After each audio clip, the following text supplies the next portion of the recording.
Partons à présent à la découverte d'un métier à part, celui de fauconnier. C'est la profession qu'a embrassé Jean-Jacques Thomas il y a 5 ans. Entouré de ses rapaces, il vit une vie paisible dans un coin de la forêt marnaise, en communion avec la nature. C'est le coup de cœur de la rédaction, signé Céline Lang et Raphaël Doumergue. Ici, il pleut des feuilles d'automne et le vent qui murmure dans les arbres apaise immédiatement l'âme. Et puis tout à coup, il y a un cri d'oiseau qui retentit.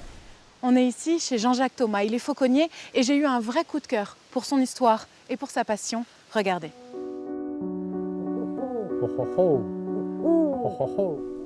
Au début, je n'ai pas eu le droit de m'approcher. Juste quelques pas, lents et maîtrisés. J'ai accepté bien sûr, pas par crainte, mais par respect. Quel incroyable oiseau. Il est incroyable et d'une douceur. Lui, son truc, c'est la discrétion, la nuit, le peu de son. Sa vie, c'est d'être secret. Donc pour lui, c'est extrêmement difficile. Donc c'est pour ça que le fait qu'il soit là, comme ça, là, ça lui demande un effort considérable. Et donc respect pour son attitude. L'oiseau s'appelle Yakou. C'est un hibou grand-duc, l'ami de Jean-Jacques aussi depuis 15 ans. L'homme est fauconnier, il fait voler les oiseaux. Je vole libre avec lui, tous les deux, mais c'est voler un grand-duc comme ça, c'est un oiseau formidable, quoi. Mais il veut rien faire d'autre chose que d'être bien avec moi, quoi. C'est tout. Hein.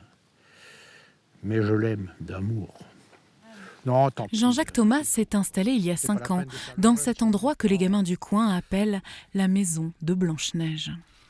Ma petite Kippa ? Ah oui, tu n'es pas tellement contente. Ah non, ça je veux bien te voir.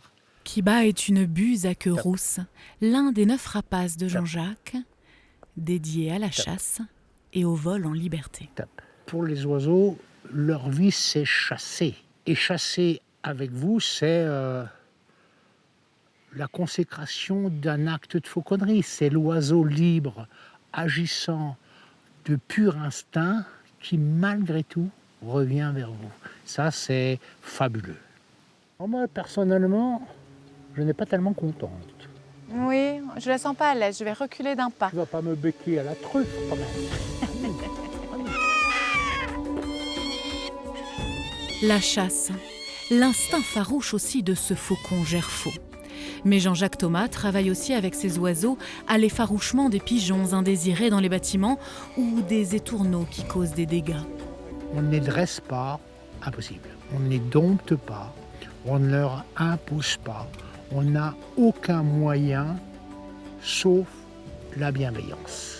Alors pour les éduquer à leur rôle, des tout petits, Jean-Jacques a dû apprendre juste à les regarder vivre. J'ai vu les oiseaux qui muent, j'ai vu le cycle des saisons, j'ai vu leur comportement, j'ai vu la façon dont ils chassent, dont ils prennent, dont ils se comportent. Donc tout ça, ça éveille l'observation et de la connaissance par curiosité, en fait. Hein.